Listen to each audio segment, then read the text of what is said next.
That dancing scene, one of the most iconic scenes in cinematic history. What do you think? Despite many great scenes, it was this one that catapulted Pulp Fiction to the top. Why? It's a perfect blend of style and tension. Travolta and Thurman perform a scene that's both entertaining and intriguing. Tarantino showcases his genius in breaking film conventions and creating iconic moments that stay with you forever. Let me show you. It all started right here. The fuck is this place? This is Jack Rabbit Slim's. An Elvis man should love it. Come on, man, let's go get a steak. You can get a steak here, Daddy-O. Now, in this scene, it's funny because a situation is happening in the film where John Travolta and Uma Thurman are at this like a 50s restaurant. Scene where Vincent Vega, John Travolta, has to take out the big man, take out his wife, Mia Wallace, on to take her out to dinner, and it's the entertaining escapades that ensue, when she picks Jack Rabbit Slim's as the place to go. The diner is such a hoot. I mean, just sitting there looking at all those things in the diner. Do such things exist, or did they ever exist, do you know? I think it's quite an original idea. I mean, it's sort of like a combination between a drive-in movie, restaurant, dance hall, circa, who knows, circa all these years. So it's an original idea. I think, it's Quentin's idea. He can open a restaurant if he wants. I like that idea that the whole thing is about a date. The date. He's going on the date. He's going on the date with Mia Wallace. It's not a date. It's definitely not a date.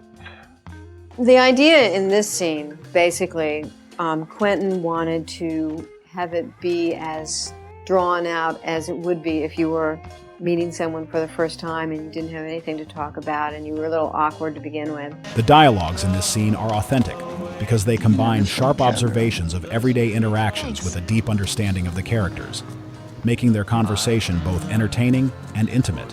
Mia begins the conversation with one of the few things she knows about him. But you know the funniest thing about Europe is? Marcella said you just got back from Amsterdam. Sure did. How long were you there? Just over 3 years. I go there about once a year to chill out for a month. No kidding. And Vincent does the same as Mia, bringing up the one thing he knows about the boss's wife. I heard you did a pilot. Did she do anything out of scene? I think her biggest deal was she starred in a pilot. That was my 15 minutes. What was it? It was a show about a team of female secret agents called Fox Force 5. What? Fox Force 5. I like the fact that you actually hang out with him, that you get to know Mia, and you actually get to know Vincent with Mia through the course of the time that they're together. What was your specialty? Knives. The character I played, Raven McCoy, her background was she grew up raised by circus performers. She was the deadliest woman in the world with a knife. And she knew a zillion old jokes. Picking genre characters and genre situations, all right, and giving them a real life, have them sound like real people, like, me and my friends and just other people, and make references that other people make, that movie characters don't necessarily make, all right? And talk about shit other than the plot, all right? Most of us don't talk about the plot in our lives, all right? We talk all around things, and we talk about bullshit, and we talk about things that interest us. Yummy. You think I could have a sip of that? Be my guest.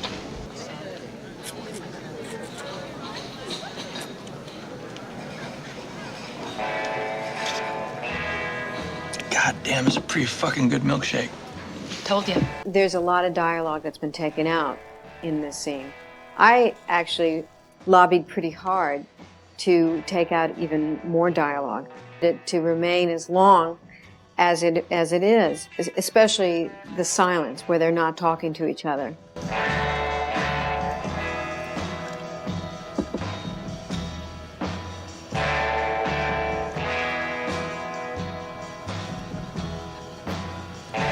Don't you hate that? Hey, what? Uncomfortable silences. Why do we feel it's necessary to yak about bullshit in order to be comfortable? That's a good question. That's when you know you found somebody really special. And you can just shut the fuck up for a minute, comfortably share silence. Look, dialogue is the easiest thing in the world for me. Like, if there is such a thing as a God's gift or anything, that's one of the gifts he gave me. And part of the thing in doing it is just getting characters to talk to each other. They're off. The characters are writing it. I'm like a stenographer. I'm like a court reporter. I'm just writing it down. I said, God damn! I think you get totally more involved with them. And so after that, when the story takes off, it means so much more and actually faster. All right. But my point of view is, if you're afraid of talking, you shouldn't be watching one of my movies. So do you think of something to say? Actually, I did. However, you seem like a really nice person, and I don't want to offend you. It's a great example of how Tarantino plays with dialogue and tension. On one hand, the scene is full of subtle flirting, and on the other, there's tension, as Vincent brings up a dangerous and uncertain topic. But you have to promise not to be offended. No. You can't promise something like that. I have no idea what you're going to ask me. So you can go ahead and ask me what you're going to ask me, and my natural response could be to get offended. Then, through no fault of my own, I would have broken my promise. What did you think about what happened to Antoine? Who's Antoine? Tony Rocky Horror. You know him. He fell out of a window. Well, that is one way to say it. And yet even another way is to say he was thrown out of a window by Marcellus because of you. Who told you? They? They talk a lot, don't they? They certainly do. Don't be shy, Vincent. What else did they say? Well, I'm not shy. They just said that Antoine had given you a foot massage. And? And nothing. That's it. Vincent walks a fine line. He's curious, but also aware of the risk that comes with asking about Marcellus's private life. This dialogue shows how the characters build a relationship filled with subtle hints and tinged with risk, which heightens both the tension and the authenticity. Tony out of a 4-story window for massaging my feet seem reasonable? No, it seemed excessive, but that doesn't mean it didn't happen. I mean, I understand that Marcellus is very, very protective of you. A husband being protective of his wife is one thing. A husband almost killing another man for touching his wife's feet is something else. Mia's response carries a certain ambiguity. Only thing Antoine ever touched in mine was my hand when he shook it. She implies that she's aware of the rumors about her husband, yet she's in control of the situation. This portrays Mia as a confident and intriguing character, unafraid of confronting Vincent and fully aware of the effect she has on others. Ladies and gentlemen, now the moment you've all been waiting for. It's a world-famous Jack Rabbit Slim's Twist Contest. Now this is where one lucky couple will win this handsome trophy that Marilyn here is holding. Now, who will be our first contestants? Right here. You know, I'm having to degrade my abilities and act through the character's interpretation of this dance. And he's on heroin at that point, and he's resisting being on this date. And so therefore, you know, it's a character approach to a dance. Yeah. And that therefore it makes it intriguing.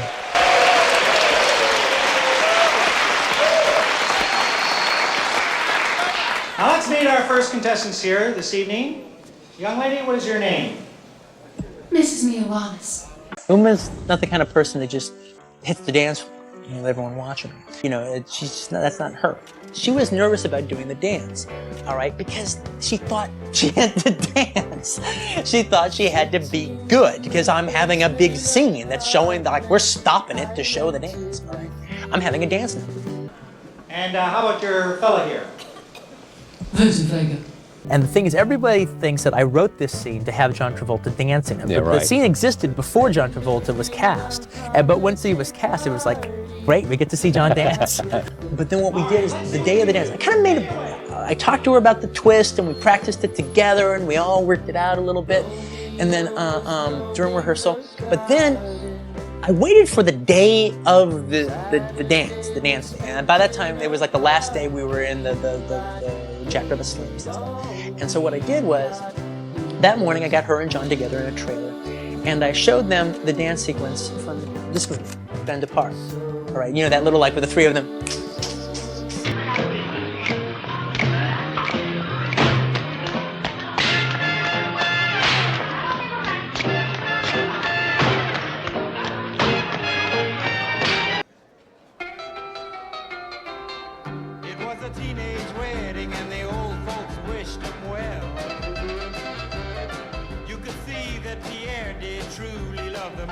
They're not dancers. They're not executing a dance perfectly. They're having fun. They're not dancing well, but they're actually dancing great because they're having fun, and I'm enjoying watching them, enjoying doing the dance. That's what I want you to do. And they both got it. They just, once they saw that, they just, okay, I know exactly what you want. Let's do it.